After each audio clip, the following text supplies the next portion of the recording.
శ్రీ మహాగణాధిపతయే నమః. ఈరోజు మనం 2023 సంవత్సర రాశి ఫలాల్లో భాగంగా కుంభరాశి వారికి ఈ సంవత్సరం ఎలా ఉంటుంది అనేటువంటి అంశం గురించి తెలుసుకుందాం. ఈ సంవత్సరం యొక్క ప్రాముఖ్యత ప్రాధాన్యత ఏమిటంటే గురు, శని, రాహుకేతువులు నలుగురు కూడా ఈ సంవత్సరం వారు తమ తమ స్థానాలని మార్పు చెందించటం, తద్వారా ఆ ప్రభావం అన్ని రాశుల మీద పడటం, మీది మిక్కిలి ముఖ్యంగా కుంభరాశి మీద పడటం అనేటువంటిది జరుగుతుంది. దీనివల్ల కుంభరాశి వారికి జరగబోయేటువంటి ఒక 5 ముఖ్యమైనటువంటి మార్పులు, అలాగే 5 రంగాల్లో జరగబోయేటువంటి పెను విప్లవాత్మకమైనటువంటి మార్పులు ఎలా ఉంటాయి అనేటువంటి అంశం గురించి మీకు ఇప్పుడు నేను తెలియచేయడానికి ప్రయత్నం చేస్తాను. మొట్టమొదట అసలు కుంభరాశి అంటే ధనిష్ట నక్షత్రం 3-4 పాదాలు, శతభిష నక్షత్రం 1-2-3-4 పాదాలు, పూర్వభద్ర నక్షత్రం 1-2-3 పాదాల వరకు ఉన్నటువంటి దాన్ని మనం కుంభరాశి కింద పరిగణిస్తాం. ఎవరికైతే జన్మ నక్షత్ర పాద వివరాలు తెలియవో, జన్మ తేదీ వివరాలు తెలియవో వాళ్ళందరూ చేయవలసిన పని ఏమిటంటే మీ పేర్లలోని మొట్టమొదటి అక్షరాన్ని కాస్త పరిశీలించండి. ఆ అక్షరాలు కనుక గు, గే, గో, సా, సి, సు, సే, సో, దా అనేటువంటి అక్షరాలతో మొదలైతే వీటిలో ఏ అక్షరం మీ పేరులో మొదటి అక్షరంగా ఉన్న మీరందరూ కుంభరాశి జాతకుల కింద పరిగణించబడతారు. ఉదాహరణ చెప్పాలంటే గురవయ్య, గేష్మ, గోవర్ధన్, సాంబశివరావు, సీత, సుబ్రహ్మణ్యం, దామోదరం ఇటువంటి పేర్లు కలిగినటువంటి వాళ్ళందరూ కూడా కుంభరాశి జాతకుల కింద పరిగణించడం అనేటువంటిది జరుగుతుంది. ఇకపోతే ఈ సంవత్సరం కుంభరాశి వాళ్ళకి ముఖ్యంగా జరగబోతోంది ఏమిటంటే 18వ తారీఖు జనవరి 2023 సంవత్సరం, అంటే 2023 సంవత్సరం జనవరి మొదటి నెలలోనే 18వ తారీఖు నుంచి మకర రాశిలో వ్యయస్థానంలో ఉన్నటువంటి శని మీ జన్మరాశిలోకి ప్రవేశించి సంచరించడం అనేటువంటిది జరుగుతుంది. ఈ శనీశ్వరుడి యొక్క గమనం మీ జీవితంలో అనేక మార్పులకి కారణమవుతోంది. వాటిల్లో మొట్టమొదటగా చర్చించుకోవాల్సిన అంశం ఆర్థిక వ్యవస్థ. కుంభరాశి వారికి ఈ సంవత్సరం ఆర్థిక వ్యవస్థ అంటే ఆర్థిక పరమైనటువంటి పురోభివృద్ధి చాలా బాగుంటుంది. అంటే ఆర్థికంగా ఆదాయం విస్తృతంగా పెరుగుతుంది. ఇక్కడ మనం కాస్త గమనిస్తే కుంభరాశి వారికి ఆదాయం 11 ఉంది, వ్యయం 5 ఉంది. 11 పాళ్ళు ఆదాయం వస్తుంది, 5 పాళ్ళు మాత్రమే ఖర్చు అవుతుంది. అంటే ఆదాయం చాలా ఎక్కువగానే వస్తుంది, ఖర్చు తక్కువగానే ఉంటుంది. అలాగే సన్మానం 5, అవమానం 6. 10 మందిలో 5గురు మిమ్మల్ని గుర్తించి సన్మానించి గౌరవించి గెలిపిస్తే 6గురు మాత్రం మీ ఎదురుగా మీ చాటుగా మీకు అయిన వాళ్ళ దగ్గర మిమ్మల్ని పని కట్టుకుని అవమానించి ఆక్షేపించి సైకలాజికల్గా అంటే మానసికంగా ఇబ్బంది పెట్టే ప్రయత్నం చేస్తారు. ఇటువంటి స్థితి మీకు ఈ సంవత్సరం జరగబోతోంది. ఇక్కడ జన్మరాశిలో కుంభరాశిలో శని స్వక్షేత్రంలో సంచరిస్తున్నాడు. కుంభం అనేటువంటిది శనీశ్వరుడికి స్వక్షేత్రమే కాదు, మూల త్రికోణం కూడా. అంటే ఎప్పుడైనా సరే శని కుంభరాశిలోనే మంచి ఫలితాలను ఇస్తాడు. మకర రాశితో పోలిస్తే కుంభరాశిలో మంచి ఫలితాలు ఇస్తాడు. కనుక కుంభరాశి వాళ్ళకి శని మంచి ఫలితాలే ఇవ్వాలి, ఇస్తాడు. ఇది ఆర్థికపరమైన అంశాల్లో కూడా వర్తిస్తుంది. 2-3 ఆదాయ మార్గాలు పెరుగుతాయి.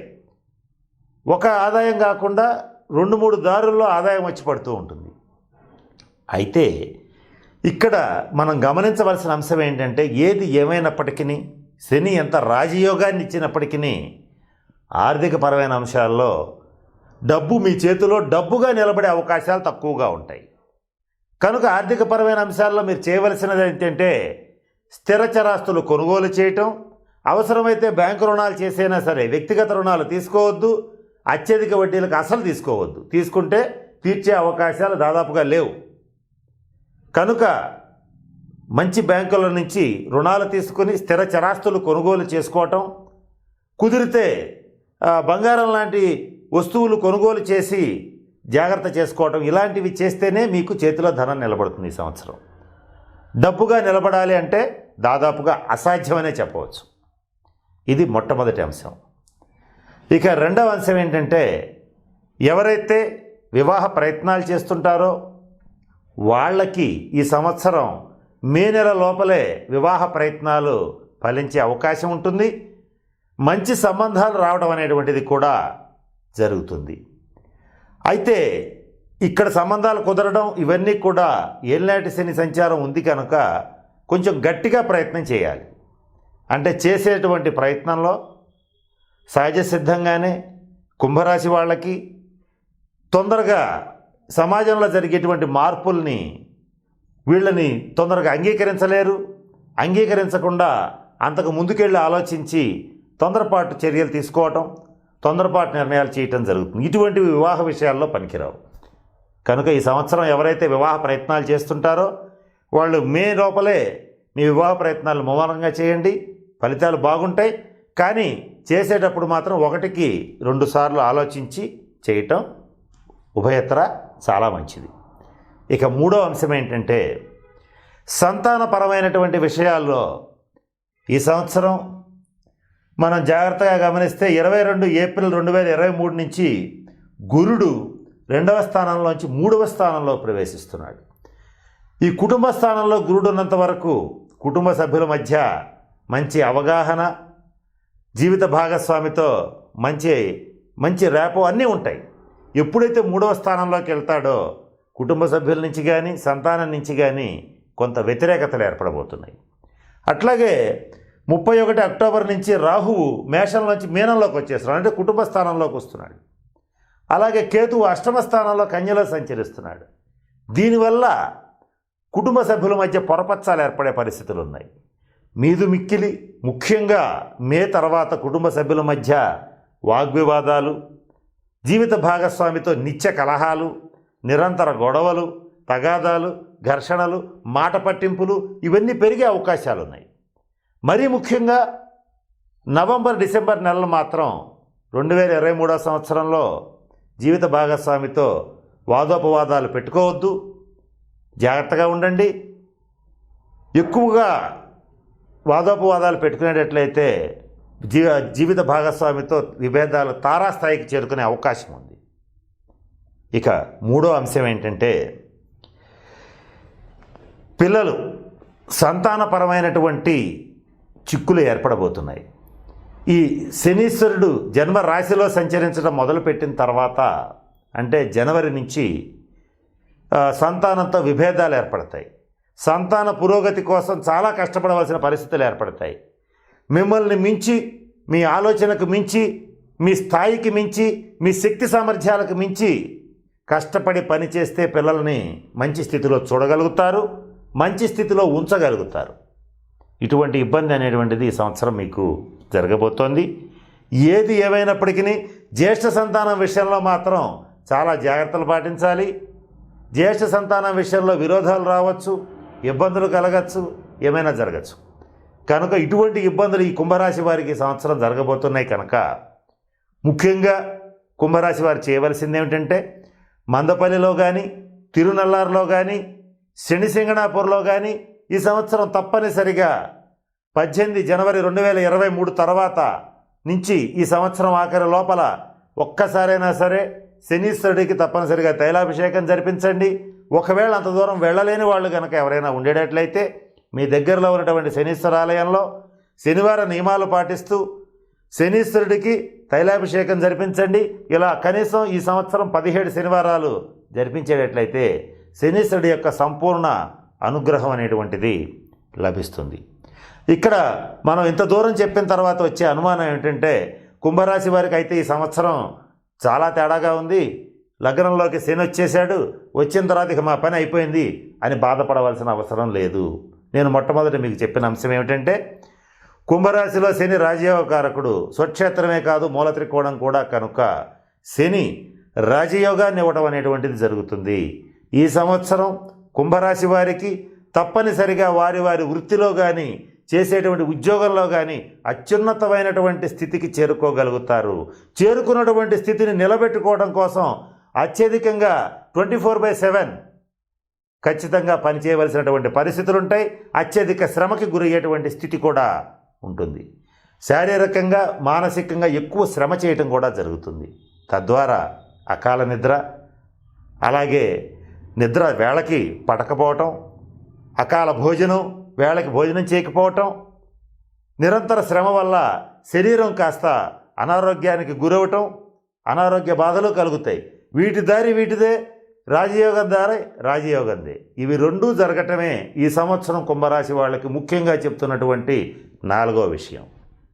ఇక 5వ విషయం ఏమిటంటే, కుంభరాశి వారికి ఎవరైతే విదేశాల్లో ఉంటారో, విదేశాలతో వ్యాపారం చేస్తుంటారో, దగ్గరగా కాకుండా దూరంగా ఉంటారో వాళ్ళందరికీ ఈ సంవత్సరం రాజయోగం పట్టబోతోంది. అంటే దగ్గర వారితో విరోధం, దూరపు వారితో స్నేహం, ఇది ఏర్పడబోతోంది. ఇంట్లో ఈగల మోత, బయట పల్లకీల మోత. మిమ్మల్ని అందరూ బయట వాళ్ళు గుర్తిస్తారు, గౌరవిస్తారు, మీ గెలుపుని చూసి సంతోషపడతారు. బంధువులతో విరోధాలు వస్తాయి, మిత్రుల నుంచి సహకారం లభిస్తుంది. బంధువులు మిమ్మల్ని హర్షించరు, సోదరవర్గం వ్యతిరేకిస్తుంది, తల్లిదండ్రుల రీత్యా విభేదాలు వస్తాయి. కానీ స్నేహితులు అందరూ కూడా సరైన సమయంలో సరైన సహాయ సహకారాలు అందించడం అనేటువంటిది తప్పనిసరిగా జరుగుతుంది. ఇది మీ జన్మజాతక రీత్యా ఏది ఎలా ఉన్నప్పటికీ గోచార ఫలం అయితే ఎలా ఉంది. ఇకపోతే ఈ సంవత్సరం మరి ముఖ్యంగా కుంభరాశి వారికి జూలై 1వ తేదీ నుంచి ఆగస్టు 18వ తేదీ వరకు ఉన్నటువంటి గ్రహస్థితి రీత్యా ఇది కొంత క్రూషియల్ టైం, అంటే కొంత ఇబ్బందికరమైనటువంటి సమయంగా కుంభరాశి వారికి చెప్పవచ్చు. ఈ సమయంలో మీ ఆరోగ్యం కానీ, మీ జీవిత భాగస్వామి ఆరోగ్యం కానీ కొంత ఇబ్బంది పడే అవకాశం ఉంటుంది. అన్నీ ఉన్న మానసిక ఆందోళన, అశాంతి, అలజడి, ఏదో తెలియని భయం వెన్నాడేటువంటి పరిస్థితులు కూడా సుస్పష్టంగా గోచరిస్తున్నాయి. ఇది ముఖ్యంగా ఈ సంవత్సరం కుంభరాశి వారికి చెప్పదగిన సూచన. ఈ కాలం మొత్తం కుంభరాశి వారికి కలిసి రాదని చెప్పవచ్చు. అంటే ఎప్పటి నుంచి ఎప్పటి వరకు? జూలై 1 నుంచి ఆగస్టు 18 వరకు కొంత ఇబ్బందికరమైన సమయం. ఈ కలిసి రాని కాలాన్ని కలిసి వచ్చేటట్లుగా చేసుకోవాలంటే కుంభరాశి వాళ్ళు చేయవలసిందల్లా శనీశ్వరుడికి, కుజునికి తగిన శాంతి పరిహార క్రియలు పాటించాలి. శనీశ్వరుడికి పరిహారం ఇందాక చెప్పడం జరిగింది. ఇక ఇప్పుడు కుజుడి విషయానికి వచ్చేటట్లయితే తప్పనిసరిగా మంగళవార నియమాలు పాటించండి. అలాగే ప్రతి మంగళవారం నాడు ఆంజనేయ స్వామి వారి గుడిలో సింధూరంతో పూజ చేయించి, తమలపాకులతో అర్చన చేయించి, మిరియాలతో ప్రదక్షిణ చేసి స్వామికి వడమాల సమర్పించేటట్లయితే ఈ సమస్యల నుంచి సునాయాసంగా కుంభరాశి వాళ్ళు బయటపడటం అనేటువంటిది తప్పనిసరిగా జరుగుతుంది. ఈ సమయంలో వీలైనంత వరకు దూర ప్రయాణాలు చేయవద్దు. వాహన ప్రమాదాలు పొంచి ఉన్నాయి. అలాగే అనవసరమైనటువంటి వాగ్వివాదాల జోలికి, ఘర్షణల జోలికి పోవటం మంచిది కాదు. ఈ సమయాన్ని కుంభరాశి వారు తప్పనిసరిగా నోట్ చేసి పెట్టుకోండి. ఈ సమయంలో తగిన శాంతి పరిహార క్రియల్ని పాటించండి. ఇక ఏ రంగం వాళ్ళకి ఎలా ఉంటుందనేటువంటి అంశాన్ని గమనిస్తే విద్యార్థులకి విద్యాయోగం బాగుంది. శ్రమానంతర విజయం అని చెప్పవచ్చు. అంటే కొంత కష్టపడాలి, కాస్త మతిమరుపు కూడా వస్తోంది. అంటే సమయానికి సబ్జెక్ట్ గుర్తురాకపోవచ్చు. కాస్త కష్టపడండి. మేధో దక్షిణామూర్తి స్తోత్రాన్ని పఠించండి. నిరుద్యోగులకి ఉద్యోగ అవకాశం ఉంది. తప్పనిసరిగా ఇక్కడ మే నెల నుంచి డిసెంబర్ లోపల ఉద్యోగం వచ్చి తీరుతుంది. ఉద్యోగంలో మార్పులు కోరుకోవాలనుకునే వాళ్ళకు కూడా ఈ సమయంలో తప్పనిసరిగా మార్పులు సంభవిస్తాయి. ఇక మరి ముఖ్యంగా రాజకీయ నాయకుల విషయానికి వచ్చేటట్లయితే ప్రజల్లో నిరంతరం ఉండి పాదయాత్ర చేస్తూ ప్రజల్లో మమేకమయ్యి తిరగవలసినటువంటి పరిస్థితులు ఉన్నాయి. కొంచెం అటు ఇటుగా స్టేట్మెంట్స్ ఇచ్చినా, నోరు కుదరని మాటలు మాట్లాడినా పదవీ భంగం కలిగే అవకాశాలు పుష్కలంగా ఉన్నాయి.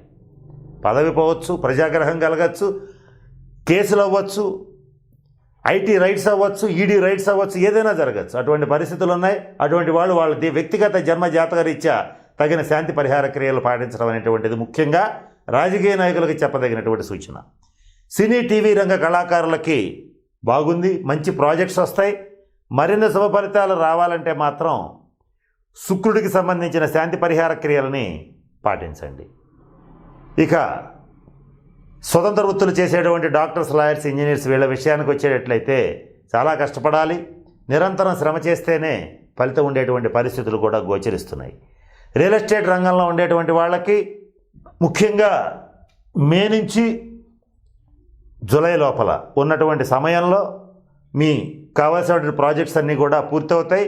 బిల్డర్స్, కాంట్రాక్టర్స్, పెద్ద పెద్ద బిజినెస్ మ్యాగ్నెట్స్కి కూడా ఇదే అనుకూలమైనటువంటి సమయంగా చెప్పబడుతోంది.